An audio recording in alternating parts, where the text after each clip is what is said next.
Assalamualaikum warahmatullahi wabarakatuh. Kembali lagi bersama channel saya Agus Budiansyah. Kali ini kita akan coba mengulas mengenai cara lolos wawancara baik di pekerjaan ataupun di beasiswa ya.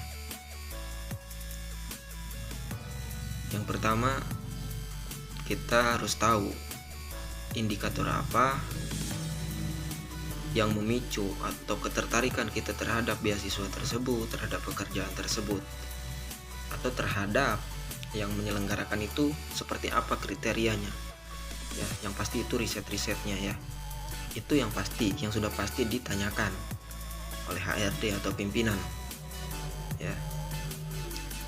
Karena misalkan ketika kita berprestasi, orang lain ada yang masih belum punya prestasi, kita ingin coba menyumbangsihkan prestasi kita terhadap orang lain gitu ya, baik itu prestasi ataupun beasiswa ataupun pendidikan gitu ya. Itu yang seperti itu atau yang semacam itu tuh penting gitu ya untuk kita ketahui gitu ya. Ini yang pertama yang dipertanyakan. Yang kedua, bidang apa, sudah punya pengalaman apa, biasanya seperti itu. Terus eksistensi di sana itu seperti apa, reaksi ya, seperti akselerasi di sana itu seperti apa, cerdas, cepat, cekatan, dan terampil dan sebagainya. Itu yang harus kita utarakan. Itu buah dari pengalaman, bukan kita ngarang ya, berbuah dari pengalaman. Itu kan bertanggung jawab dan disiplin, bisa mengoperasikan perangkat, itu kan berbuah dari pengalaman yang kita pernah capai gitu ya. Kelebihan yang dominan, nah ini kelebihan yang dominan ini terhadap bidang yang kita kuasai, paling dikuasai gitu ya. Mengerjakan sesuatu tepat waktu, misalkan akselerasinya ke sana karena tugas yang lain sedang menunggu, selalu produktif, misalkan punya daya juang yang tinggi gitu ya, akselerasinya ke sana gitu. Kelebihan yang dimaksud itu ke sana. Jadi kelebihan di sini bukan kita bisa apa dan sebagainya, bukan, tapi tatkala kita di lapangan itu seperti apa, kita bisa mengoptimalkan waktu dengan baik misalkan. Itu kelebihan tuh, hasil dari proses itu tadi. Yang berikutnya, kekurangan. Ini juga yang paling pokok ditanyakan juga ya. Ketika kita disodorkan dengan suatu hal, kekurangannya apa, kita harus jabarkan dengan secara detail, secara teliti gitu ya. Ketika kita di lapangan, yang ini juga berbuah dari pengalaman kita seperti apa ya. Kalau kita pernah kerja di public speaking misalkan, atau sebagai motivator dan sebagainya, kekurangan kita di sana itu seperti apa?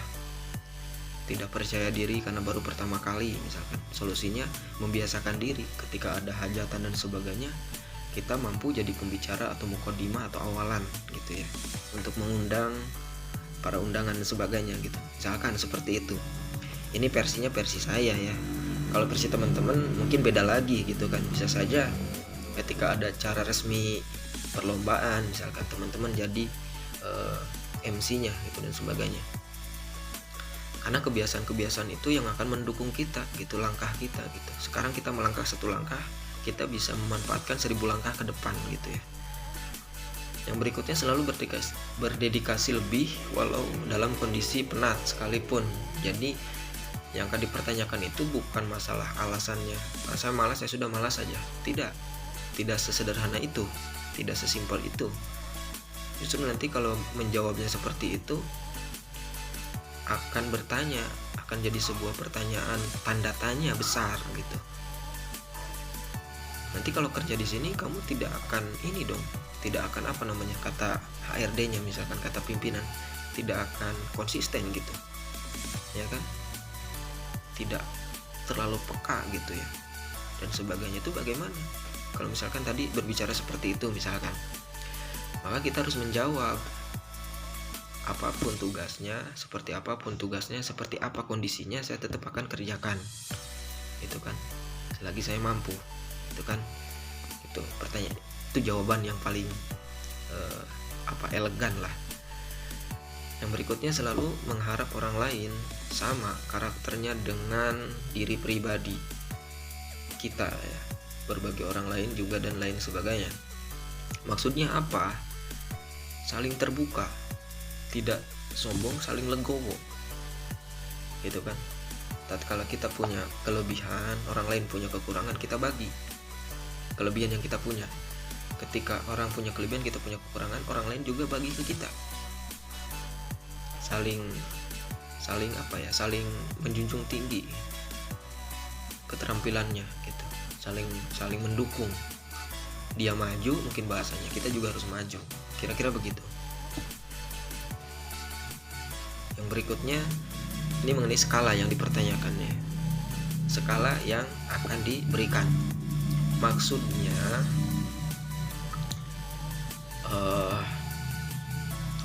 penilaian ya. Mengenai penilaian, kalau dihitung pakai angka kita bisa jawab saja. Kalau dihitung pakai angka mungkin tidak bisa kita realisasikan karena sifatnya sementara gitu ya. Ini untuk meyakinkan HRD. Ini berangkat dari sebelum-sebelumnya ya, pengalaman sebelum-sebelumnya yang pernah kita capai, kita raih.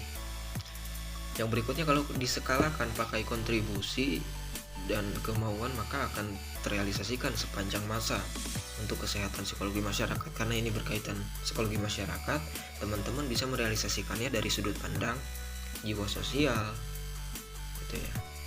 Tergantung masalahnya apa. Karena ini masalahnya tentang psikologi masyarakat atau tentang stigma masyarakat yang masih negatif, maka saya membawakan ini untuk kesehatan psikologi masyarakat dan sebagainya gitu ya. Ya teman-teman bisa berangkat dari versi teman-teman sendiri ya. Kalau saya berbicara kesehatan psikologi, teman-teman bisa kesehatan sosial misalkan, kira-kira begitu. Nah, yang berikutnya yang ditanyakan itu kontribusi yang akan diberikan ya kan. Pasti ada kontribusi sodoran dan sebagainya untuk menunjang kredibilitas yang kita punya atau yang ingin kita sumbangsihkan terhadap perusahaan atau terhadap pendidikan dan sebagainya. Kan kalau di pendidikan kontribusinya itu contoh yang anak-anak berprestasi dan sebagainya, kan sumbangsinya atau kontribusinya dengan prestasi mereka atau dengan membagikan prestasi mereka ya. Itu seperti tadi tuh, karena ini satu poin dengan poin lainnya itu sangat berkaitan gitu ya. Bisa kita katakan pemerataan pendidikan kalau mengenai pendidikan, bisa pemerataan prestasi dan juga pemerataan beasiswa gitu, profesional anak kerja, menyehatkan psikologi dan sebagainya, atau sosial, membukakan wawasan dan kebijakan pemikiran masyarakat supaya open minded dalam segala hal. Ini kontribusinya gitu kan. Atau visi misi lah, kalau bisa dikatakan visi misi ya.